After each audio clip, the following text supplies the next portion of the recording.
Olá a todos, sejam bem-vindos para a nossa terceira aula de revisão para a prova das PCETs. Meu nome é Nelson Amado, professor de matemática, e nessa última aula trouxe algumas questões bem importantes para a gente poder abordar assuntos que são recorrentes da sua prova. Você já deve ter assistido a nossa aula 1 e aula 2. Na aula 1 e aula 2 a gente viu alguns assuntos envolvendo a parte da geometria analítica, mais voltado para a parte de cônicas, tá? Cheguei a trabalhar um pouquinho a ideia da elipse. Nessa aula de hoje, a gente ainda vai abordar geometria analítica, mas voltado um pouco para números complexos, inclusive a equação da circunferência. Já vimos um pouquinho de probabilidade, um pouquinho de geometria espacial. A gente vai continuar reforçando esses tópicos que são muito importantes para a prova de vocês. Então, para não perder muito tempo, vamos logo de cara para a primeira questão dessa nossa terceira aula. Acompanhe o enunciado aí. Em uma unidade de saúde, trabalham duas equipes de profissionais. A unidade de saúde recebeu um lote de equipamentos com 8 estetoscópios, 9 termômetros, 6 jogos de curativo e 4 detectores fetais. Cada item deve ser completamente distribuído entre as duas equipes, mas não há necessidade da distribuição ser igualitária. Quero saber o número de maneiras que essa distribuição pode ser feita. Então, acompanhe aqui comigo, questão número 1 da nossa terceira folhinha. Vamos pegar duas equipes de profissionais e vamos distribuir estetoscópios, termômetros, jogos de curativos e detectores fetais. Então, inicialmente, eu tenho 8 estetoscópios para serem distribuídos. 8 estetoscópios. Acho que esse copia assim, 8 estetoscópios. E quando a gente avalia a distribuição de 8 estetoscópios, basicamente eu quero saber quantos vai receber a primeira equipe e quantos irá receber a segunda equipe, né?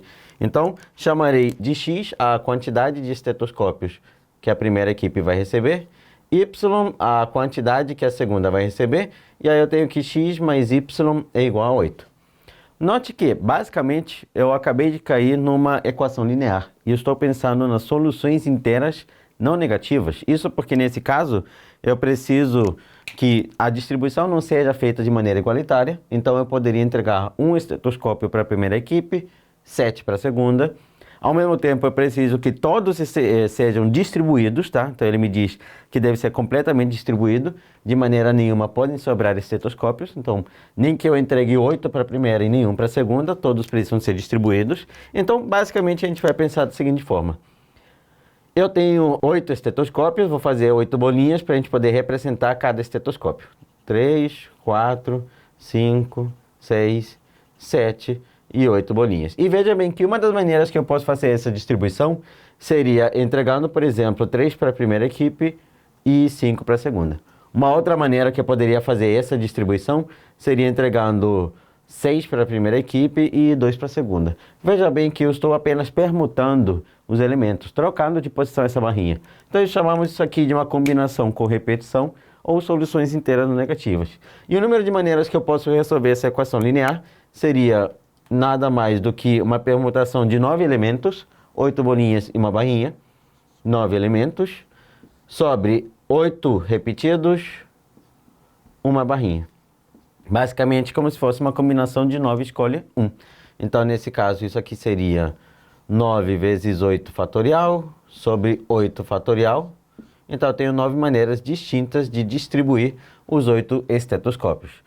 Da mesma maneira, eu seguirei fazendo esse mesmo procedimento para os termômetros, os jogos de curativo e os detectores fetais. Então, nesse caso, eu tenho também 9 termômetros. Então, vou colocar aqui que temos 9 termômetros. Esses 9 termômetros precisam ser distribuídos, termômetros, né? Entre as duas equipes. Vou chamar novamente de X a quantidade de termômetros que a primeira equipe irá receber, Y, a quantidade de termômetros que a segunda equipe vai receber, e novamente x mais y será igual a 9, que são 9 termômetros. Então, é como se eu tivesse 9 bolinhas, 1, 2, 3, 4, 5, 6, 7, 8. 9 bolinhas. E aí, uma das maneiras que eu tenho para distribuir seria, por exemplo, 1 para a primeira equipe e 8 para a segunda. Permutar os elementos é o que vai me dar uma nova solução inteira. Então, nesse caso, eu estou trabalhando com uma permutação de 10 elementos. Se você contar aqui, eu tenho 10 elementos. 9 repetidos, que são as 9 bolinhas.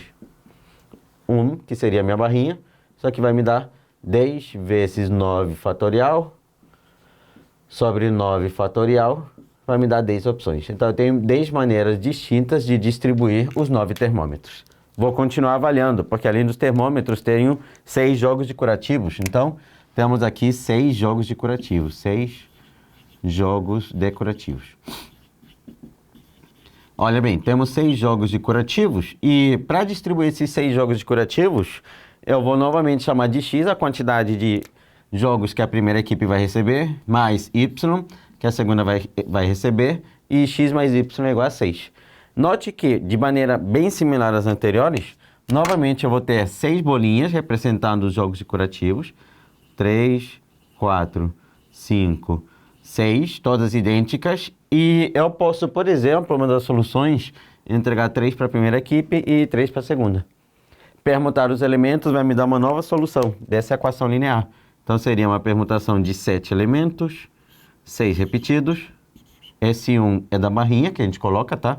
Isso aqui seria 7 vezes 6 fatorial sobre 6 fatorial. Isso aqui vai me dar 7 opções. Então, jogos de curativos, eu tenho 6 opções de distribuir entre as equipes. Beleza, Nelson, faltam apenas os detectores fetais. E são 4. Então, temos 4 detectores. Opa, esse O ficou enorme, né? E aí eu tenho que, nesse caso, novamente, X mais Y vai me dar igual a 4, né? X mais Y será igual a 4. Cada bolinha vai representar a quantidade de detectores que eu tenho. 1, 2, 3, 4 bolinhas. Eu poderia, por exemplo, distribuir 1 para a primeira equipe, 3 para a segunda. A permutação desses elementos vai me dar uma nova combinação. Isso aqui seria basicamente 5 elementos, 4 repetidos. Novamente, 5 vezes 4 fatorial sobre 4 fatorial, que vai me dar 5 maneiras. Qual é a quantidade de maneiras distintas que eu posso distribuir esses equipamentos entre as equipes? Seria o produto entre os valores que eu encontrei. Foi 9, 10, 7 e 5. Então, logo, eu tenho 9 vezes 10 vezes 7 vezes 5. Vai me dar 90 vezes 35, e eu vou encontrar como solução 3.150. Eu tenho 3.150 maneiras distintas de pegar os equipamentos e distribuir entre essas duas equipes. Uma questãozinha envolvendo soluções inteiras não negativas. Uma outra maneira que a gente aborda isso é chamado de combinação com repetição. A gente diz que é uma combinação com repetição porque, além de, é claro, não importar a ordem dos elementos que eu estou escolhendo, os elementos são repetidos. Se diferencia de uma combinação normal, porque geralmente a gente usa combinações quando quer formar grupos. E aí, por exemplo, um grupo que tem o Nelson, a Luísa e, sei lá, a Carla, Nelson, Luísa e Carla, Carla, Luísa e Nelson, não importa a ordem. Mas se eu tiver, nesse caso, bolinha vermelha, bolinha vermelha, bolinha vermelha, poxa, são elementos repetidos. Então, caracteriza logo de cara uma combinação com repetição. Quando eu formo um grupo Nelson, Luísa, e acho que eu falei Camila, aí não se repetem os elementos, né? Nesse caso, são elementos distintos. Na combinação com repetição, você verifica que, basicamente, eu tenho elementos repetidos. E aí, a solução dessa nossa primeira questão seria a alternativa letra D. Beleza. Primeira questãozinha envolvendo análise combinatória. Você viu que nas últimas aulas também abordei um pouquinho os conceitos envolvendo análise combinatória. É um tópico bem recorrente, tá? A análise combinatória é um tópico importante para a prova de vocês. Vou dar uma apagada no quadro e a gente vai para a questão de número 2. Excelente. Acompanhe ali o enunciado da segunda questão. As equações das retas tangentes à circunferência x² mais y² igual a 25, que passam pelo ponto de coordenada 1 e 7, são... Beleza. Estamos trabalhando o tópico de reta tangente à circunferência. Seja a reta tangente à circunferência ou seja a reta tangente a uma cônica, o pensamento é exatamente o mesmo. Quando a reta ela é tangente, ela vai encostar a curva em apenas um único ponto. Quando a gente aborda a reta tangente à circunferência, uma característica que a gente pode ter é que necessariamente, se eu calcular a distância da nossa circunferência até a reta, por exemplo, essa aqui sendo a reta, eu vou encontrar como resultado o raio da circunferência. Isso aqui que a gente chama de reta tangente a uma circunferência. Nesse caso, a equação da circunferência é dada por x² mais y² igual a 25. Essa circunferência é uma circunferência com centro na origem, então dá para a gente visualizar aqui que o centro da cônica em questão seria a origem do plano cartesiano, e o raio dela seria a raiz quadrada de 25, que é o número 5. Então eu tenho aqui. Beleza. A equação da reta, ela vai passar pelo ponto de coordenada 1, 7. E se você reparar, o ponto de coordenada 1 e 7, ele não pertence à cônica, tá? Ele não pertence à nossa circunferência. Então, nesse caso, eu tenho que, de repente, encontrar um ponto mais ou menos por aqui fora.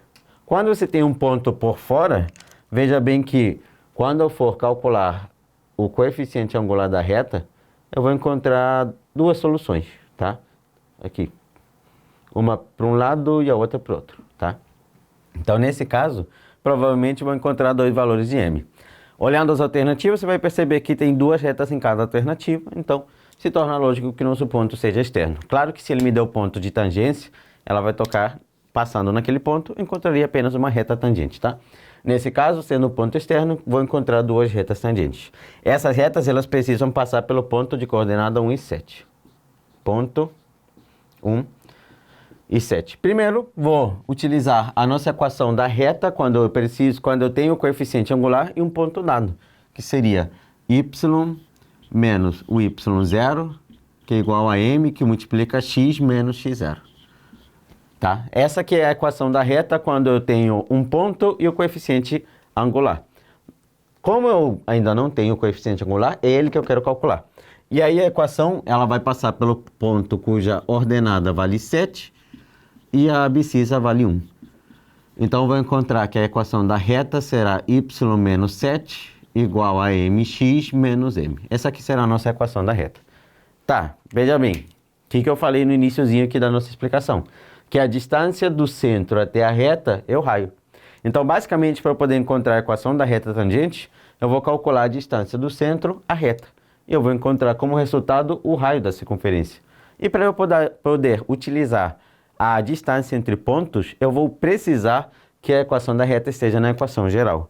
Então, pegarei esse y e jogarei ele para o lado direito diminuindo, mx menos y, e esse 7 vai para o lado direito somando.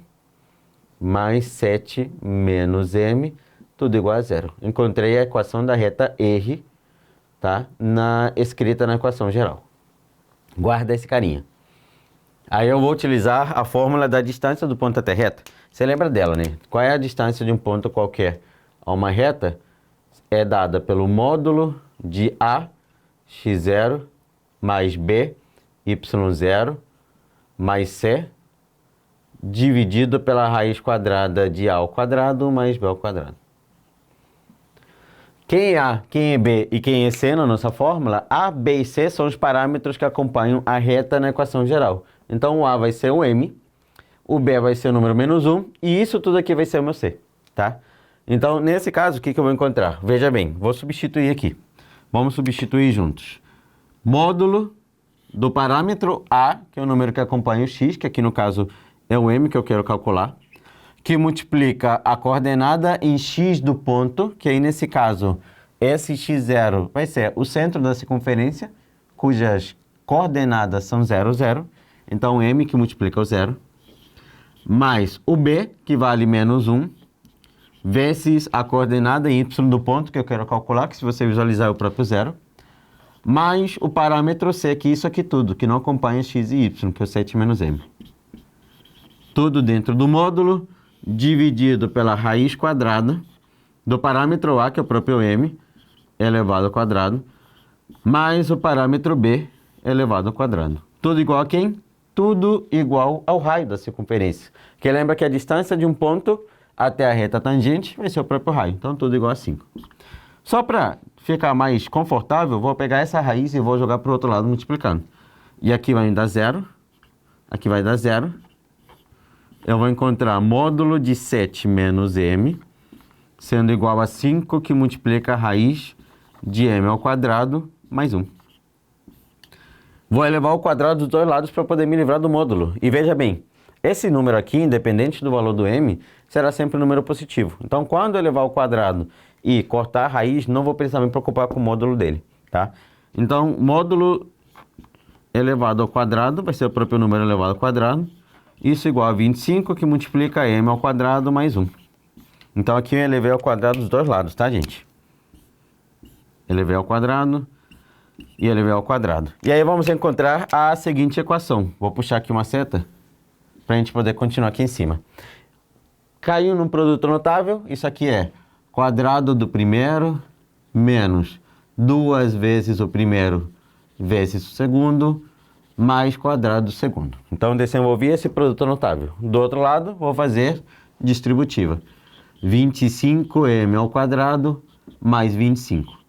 Pegarei esse m, vou jogar para lá diminuindo, vai ficar 24m elevado ao quadrado. Pegarei o número 14, jogarei para lá somando, mais 14m, né? E pegarei o número 49 e vai para lá diminuindo, menos 24, tudo igual a zero. Aí eu vou cair numa equaçãozinha do segundo grau. Vamos organizar essa equação dividindo, de repente, tudo por 2.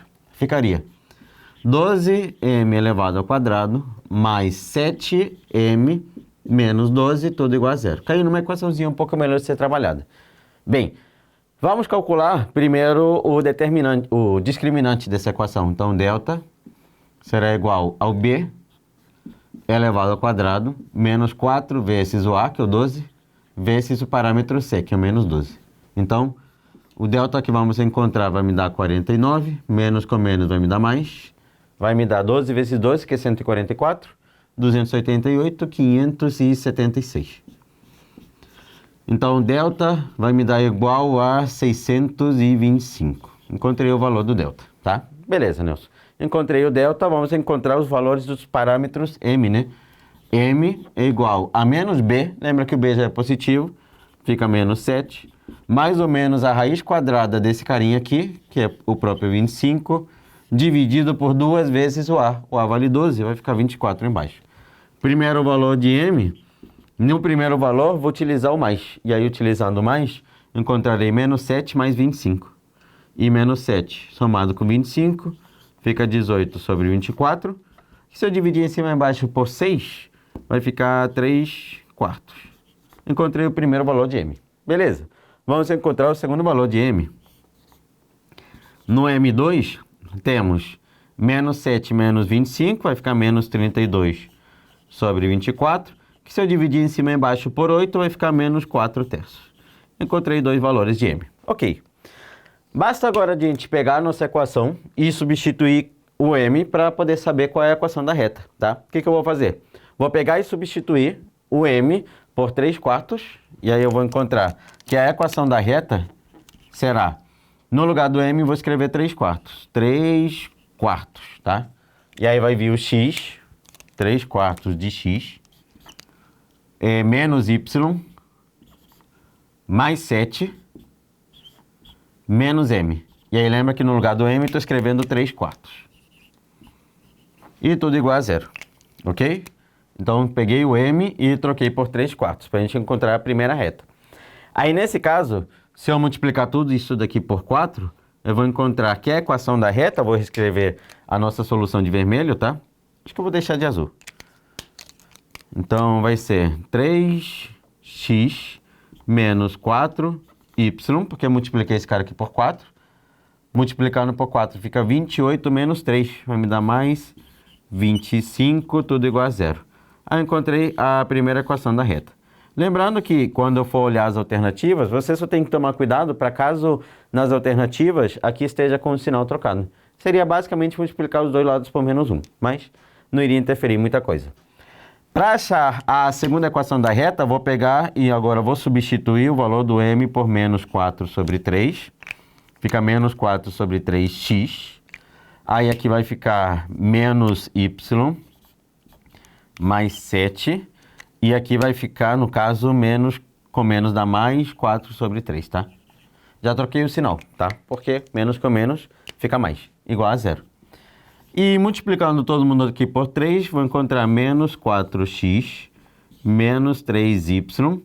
Multiplicando por 3 fica 21 mais 4, que vai me dar mais 25, tudo igual a zero. Em particular, eu não gosto muito do x negativo, tá? Então vamos mudar o sinal de todo mundo. 4x mais 3y menos 25 igual a zero. Então, muito parecido com a outra, né? Muito parecido. Só acabou mudando mesmo que necessariamente, se você comparar as duas, só mudou o valor do parâmetro A e B, porque se reparar as duas vão ser perpendiculares nesse caso, e o sinal do parâmetro C, tá? Vamos ver em qual alternativas a gente encontra isso daí.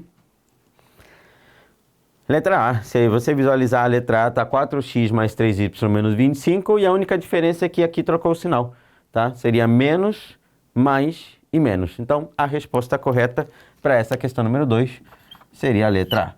Beleza? Então, o que eu fiz? Para calcular a equação da reta tangente, eu verifiquei que em uma circunferência reta tangente, a distância do centro da circunferência até a reta é o próprio raio. Aí eu utilizei isso.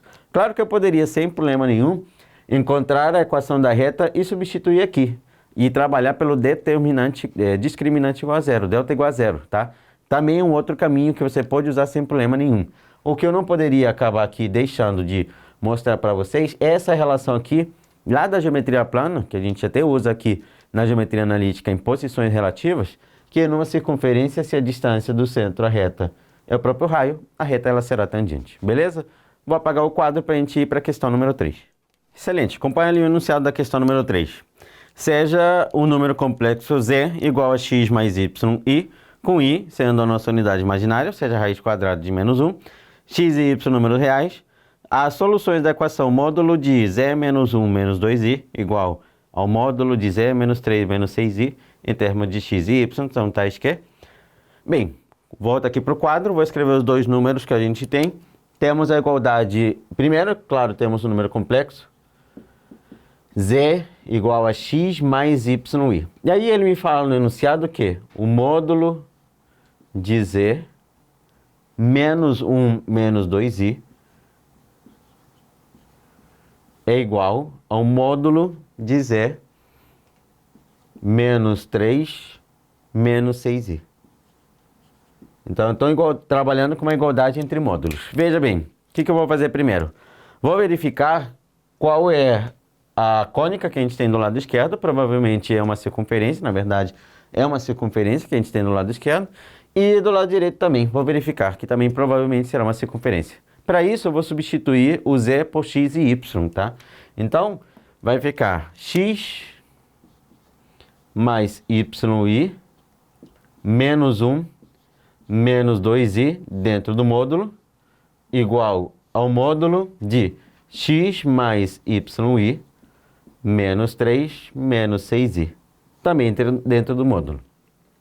Para calcular o módulo de número complexo, eu vou pegar a parte real e elevar ao quadrado.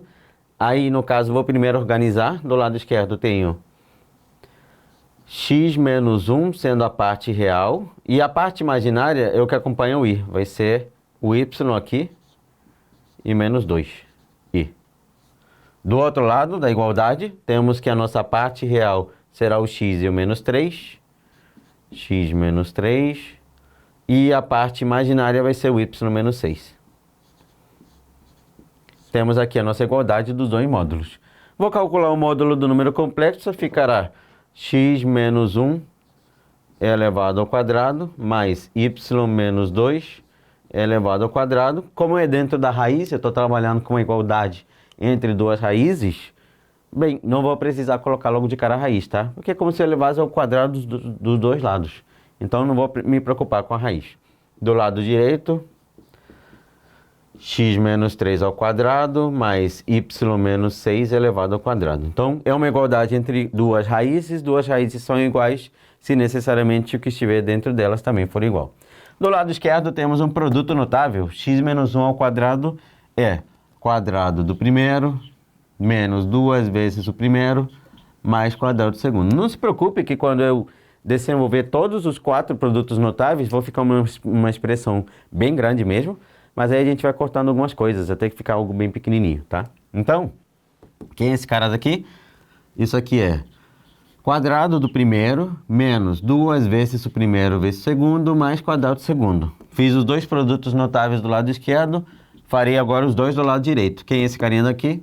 Quadrado do primeiro, menos 2 vezes o primeiro vezes o segundo, mais quadrado do segundo. E quem é esse carinha daqui? Quadrado do primeiro, menos 2 vezes o primeiro vezes o segundo, mais quadrado do segundo. Veja bem que logo de cara a gente pode cortar x ao quadrado com x ao quadrado, y ao quadrado com y ao quadrado e acabei ficando com uma reta. Vamos organizar a nossa reta. O que eu tenho? Vou jogar esse 6x para lá somando. Vai ficar 6x menos 2x. Vou pegar esse 12y e jogar para cá somando também. Mais 12y menos 4y. Como é uma reta, provavelmente eu vou precisar encontrar a equação geral. Então vai ficar 1 mais 4 do lado esquerdo. O 9 vai para lá diminuindo e o 36 também. Tudo igual a zero. Então aqui vai me dar 4x. 12 menos 4 vai ficar mais 8y. 1 mais 4 vai ficar 5. 5 menos 9 fica menos 4. Com aquele menos 36 fica menos 40. Tudo igual a zero. Vou dividir por 4. Vai ficar dividido aqui por 4, né? X mais 2y menos 10 é igual a zero. Encontrei a equação da reta. Beleza? Vamos ver qual é a alternativa correta? Na verdade, olhando as alternativas, a reta está escrita na equação segmentária. Então, o que eu vou fazer? Vou jogar esse 10 para lá. X mais 2y é igual a 10. E se você reparar, do outro lado é igual a 1. Então, eu vou dividir tudo por 10. Divide por 10, divide por 10, divide por 10. Bem parecido como a gente faz com as cônicas, eu vou precisar pegar o que está no numerador e jogar para baixo. Então, x sobre 10, inclusive a gente fez isso na nossa aula, se não me engano, número 2, tá? Aqui vai ficar y sobre 10 sobre 2 igual a 1. Então, x sobre 10 mais y sobre 5 é igual a 1. Encontrei a equação segmentária da reta e aí a resposta correta estaria na letra B. Resposta correta para essa questão número 3, letra B. Trabalhei com o lugar geométrico dentro de números complexos, tá? A igualdade entre esses dois módulos me deu uma reta. Não precisaria ser necessariamente uma reta, mas nesse caso, quando eu desenvolvi, acabei caindo numa reta. Beleza? Vamos apagar o quadro para ir para a questão número 4. Excelente, gente. Vamos acompanhar aqui o enunciado da questão número 4. Um recipiente na forma de um cone reto invertido está preenchido com água e óleo em duas camadas que não se misturam. A altura medida na vertical da camada de óleo é metade da altura da parte da água, como ilustrado na figura a seguir. Se o volume do recipiente é 54 centímetros cúbicos, qual é o volume da camada de óleo? Então, volto aqui para o quadro, fiz mais ou menos uma representação do que ele me deu ali no enunciado. A altura da camada de água é 2H e a altura da camada de óleo é apenas Hzinho, tá? Que foi o que eu representei aqui. Veja bem que eu estou basicamente frisando que essa parte aqui de semelhança de cones, ela é muito importante para a prova de vocês, tanto tronco de cone, como tronco de pirâmide, como tronco inclusive de cilindro, costuma ser um assunto recorrente. Nesse caso, para eu poder resolver, eu vou resolver através de razões de semelhança. E aí, o que você precisa relembrar? Veja bem, a altura do cone pequeno é 2H e a altura do cone grande, que seria tudo isso daqui, tá? Que seria a nossa altura do cone maior, vai ser 3H. Quando a gente usa semelhança entre dois cones, como o nome já diz, eu precisaria fazer a semelhança entre os dois cones. Então, eu faria a semelhança entre o cone pequeno e o cone grande. Tem que ser entre os cones. Aí, o que eu consigo garantir? Consigo garantir que a altura do cone pequeno dividido pela altura do cone grande é igual a K. K é a nossa constante de proporção, tá? Nesse caso, a altura do cone pequeno vale 2Hzinho. Então, eu sei que 2Hzinho dividido por 3Hzinho é igual a K. Então, portanto, vou descobrir que a nossa constante de proporção, vou cortar de outra cor, né? Espera aí, pausa ali. E não fica muito azul, vamos cortar aqui de preto. Cortar o H com H, então vou descobrir que o nosso Kzinho vai valer 2/3. O que isso quer dizer? Vamos traduzir a nossa constante de proporcionalidade. Basicamente, todas as medidas, raio, geratriz e altura do cone pequeno vão ser 2/3 do cone maior. Mas eu estou falando com medidas de comprimento. Então é raio, altura e geratriz. Se eu calcular o raio do cone pequeno, o seu raio vai ser 2/3 do cone maior. Se eu calcular a altura do cone pequeno, a altura será 2/3 do cone maior. E se eu calcular hipoteticamente a geratriz do cone pequeno, a geratriz vai valer 2/3 da geratriz do cone maior. É isso que eu acabei de descobrir. Quando trabalhamos com volume, lembra que a gente diz que o volume do cone pequeno dividido pelo volume do cone grande será igual à nossa constante de proporção elevado ao cubo. Essa é a relação que a gente tem para o volume. Então, eu vou poder garantir que o volume do cone pequeno dividido pelo volume do cone grande, isso aqui vai ser igual à constante de proporção elevado ao cubo. Então, isso é 2/3 elevado ao cubo. Então, nesse caso, podemos garantir que o volume do cone pequeno dividido pelo volume do cone grande será igual a 2 elevado ao cubo, que vai me dar 8, 3 elevado ao cubo, que vai me dar 27. Então, acabei de descobrir que a razão entre os volumes dos cones vai ser 8/27. Aí agora a gente vai voltar um pouquinho no tópico de frações. O que a gente pode garantir numa fração? Veja bem, quando você tem uma fração, nesse caso 8/27, você consegue garantir que, basicamente, o volume do cone pequeno, ele representa 8 das 27 partes do volume do cone grande. Então é como se eu tivesse pegado o cone maior, cortado ele em 27 pedaços iguais e o volume do cone pequeno representasse 8. Então, a camada de água vão ser 8 das 27 partes. A camada de óleo, que é a parte de cima, vai ser o restante. Como se escreve óleo? Buguei. De um momento, do nada buguei. Então, o volume de óleo, que seria a camada superior, seria o restante. Então, se 8 das 27 partes seria o nosso volume do cone pequeno, a camada de óleo seriam as outras 19 das 27 partes. Mas o volume de óleo seriam 19 das 27 partes de quem? Do nosso volume maior. E no enunciado ele fala que esse volume é 54. Então, só traduzindo. O volume do cone maior vale 54 centímetros cúbicos. Se eu pegar esse volume e dividir em 27 pedacinhos, 8 vão representar a camada de água. Os outros 19 pedacinhos vão representar a camada de óleo. Então, o que eu fiz? 19, 27avos de 24 será a camada de óleo. Então, vou poder cortar aqui também, tá? Fica 2. 19 vezes 2 vai me dar 38 centímetros cúbicos. Então, a camada superior, que é a camada de óleo, vai ter um volume de 38 centímetros cúbicos e a resposta correta estará na letra D. Tranquilo? Então, envolvi mais uma vez uma questão trabalhei mais uma vez uma questão envolvendo semelhança de cones. Esse tópico é muito importante para a prova de vocês. Trabalhando o tronco de um cone, lembra que ele é sempre o grande menos pequenininho, que é exatamente o raciocínio que eu fiz aqui. Só que em vez de utilizar a fórmula do volume de um tronco ou tentar a gente fazer o grande menos o pequeno, eu fui por fração, trabalhei a ideia da fração. Se eu tenho um cone grande dividido em 27 pedaços, 8 representam o pequeno, os outros 19 vão representar o tronco, que nesse caso é a nossa camada de óleo. Vamos apagar o quadro para ir para a nossa questão número 5? Muito bem, gente. Acompanhe agora o enunciado da questão número 5.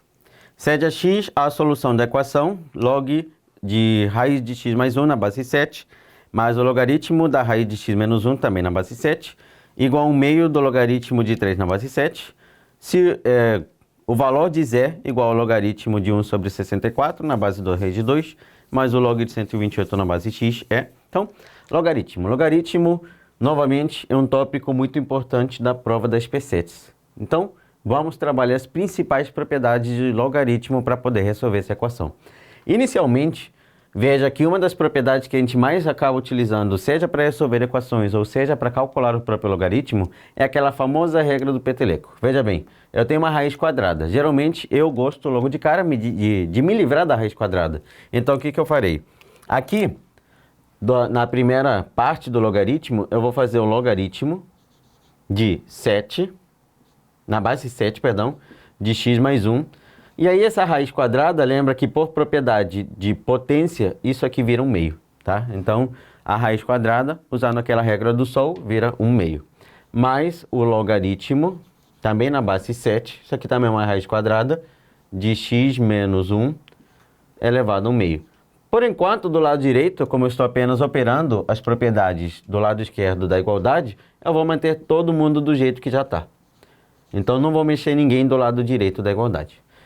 Aí, o meio, ele vai cair na frente do logaritmo multiplicando. Então, vai ficar 1 meio, que multiplica o logaritmo de x mais 1 na base 7. Mas, aqui também, o meio vai cair na frente multiplicando, ó. 1 meio, que multiplica o logaritmo, agora é x menos 1 na base 7. Tudo igual a 1 meio vezes o logaritmo de 3 na base 7. Como todas as parcelas da soma possuem 1 meio, eu posso cortar. Então, vou cortar 1 meio para todo mundo. E aí eu vou ficar com apenas o logaritmo de x mais 1 na base 7, mais o logaritmo de x menos 1 na base 7, igual ao logaritmo de 3 na base 7. É importante que você perceba que do lado esquerdo tem uma soma. E por propriedade logaritmo, o logaritmo da soma vira o produto dos logaritmandos. Então, isso aqui vai ser o logaritmo de x mais 1, que multiplica x menos 1 na base 7.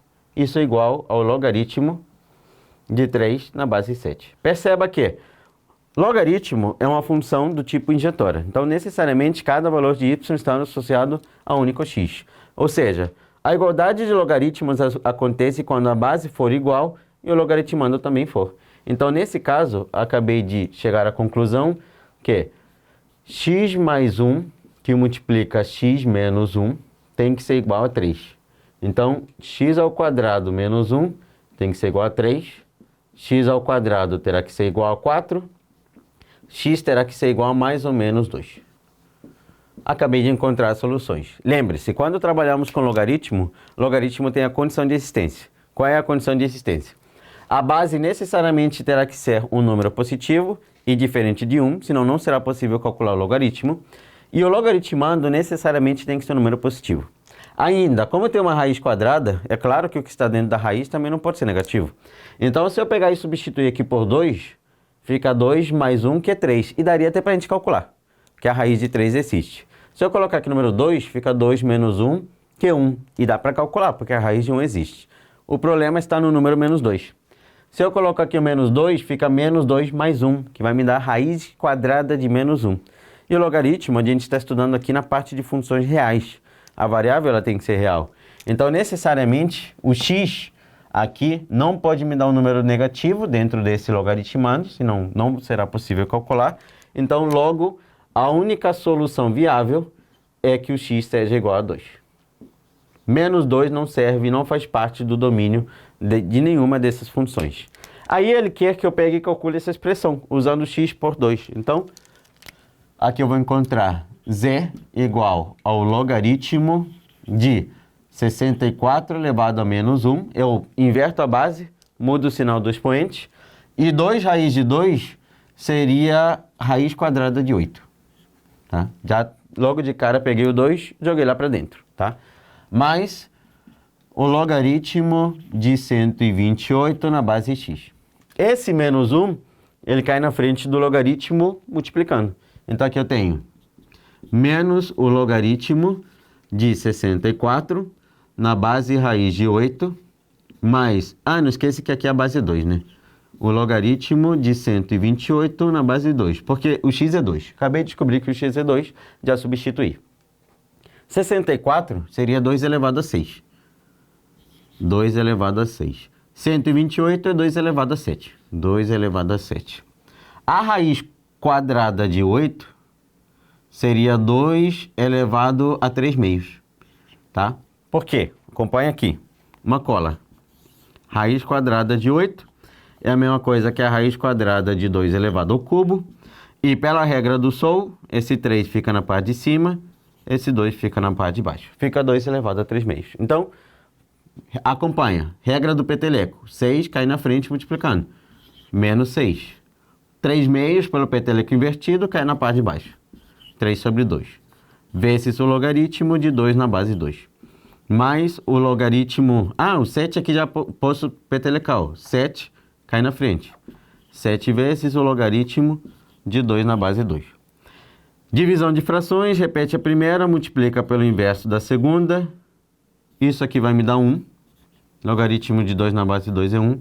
Isso aqui também vai me dar 1. Então vai ficar mais 7. Então, menos 12 dividido por 3 vai ficar menos 4. Mais 7. Portanto, o valor numérico do parâmetro z é 3.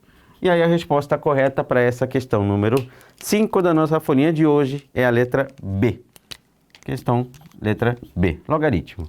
Então, para a gente poder trabalhar com logaritmo, tenha sempre muito cuidado quando estivermos trabalhando com a condição de existência do logaritmo, que nem sempre todas as soluções que você encontrar vão fazer parte do conjunto de solução.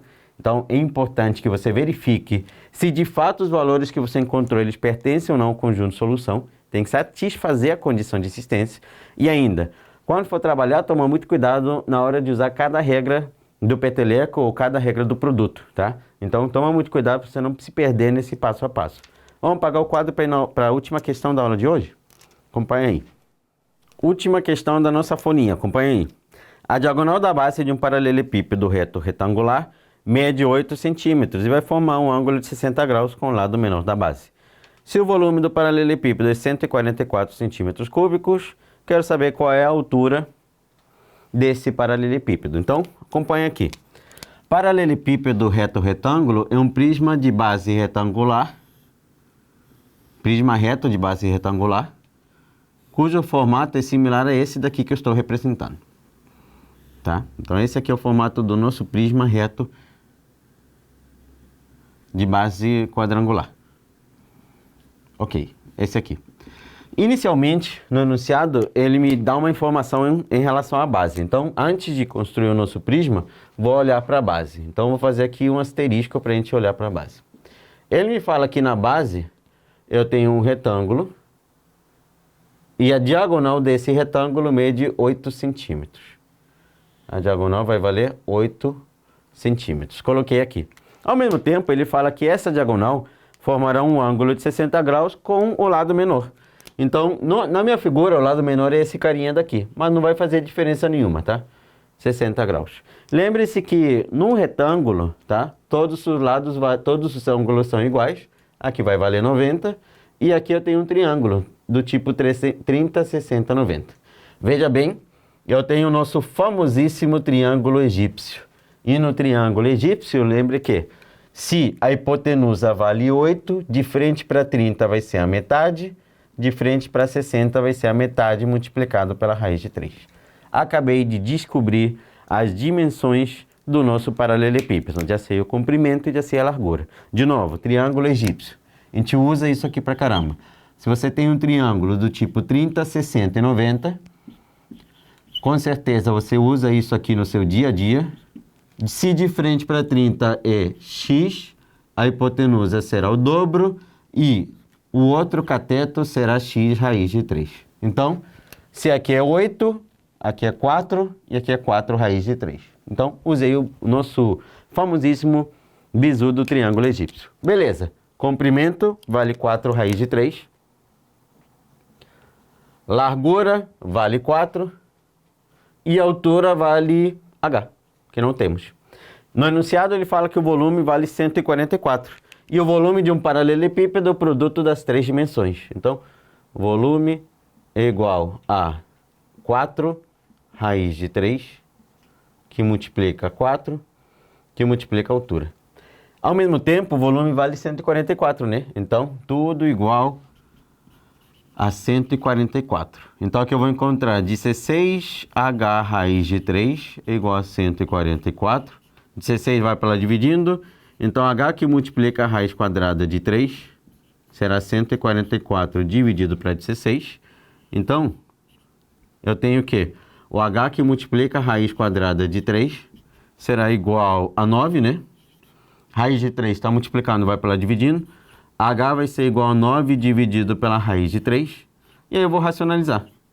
Então, vou multiplicar em cima e embaixo pela raiz quadrada de 3. E eu vou encontrar que o h vai ser 9 raiz de 3 sobre 3. Portanto, o h vai valer 3 raiz quadrada de 3. E 3 raiz de 3 estaria na alternativa de letra C. Encontramos a altura do nosso paralelepípedo. Então, trabalhei um pouquinho geometria plana, usando o nosso bizu do triângulo egípsio. Poderia ter usado seno, cosseno e tangente, razões trigonométricas sem problema nenhum. ia chegar no mesmo resultado. Então, triângulo 30, 60, 90, de frente para 30 é metade, a outra vai ser metade raiz de 3. Já descobri as dimensões do paralelepípedo, calculei o seu volume. E o volume de um paralelepípedo é o produto das 3 dimensões. Então eu peguei comprimento, multipliquei pela largura, multipliquei pela altura. E no próprio enunciado ele já falava que esse volume dava 144, então eu igualei tudo a 144. Aí eu fui desenvolvendo até encontrar a medida da altura, sendo 3 raiz de 3. Então, é isso, gente. Com isso a gente encerra a nossa terceira aula de revisão para a prova das PSETs. Espero ter ajudado vocês da melhor forma possível, tá? Que vocês tenham feito o maior proveito possível dessas questões que a gente acabou revisando. Desejo a todos vocês uma excelente prova e nos vemos em breve. Um forte abraço a todos. Tchau, tchau.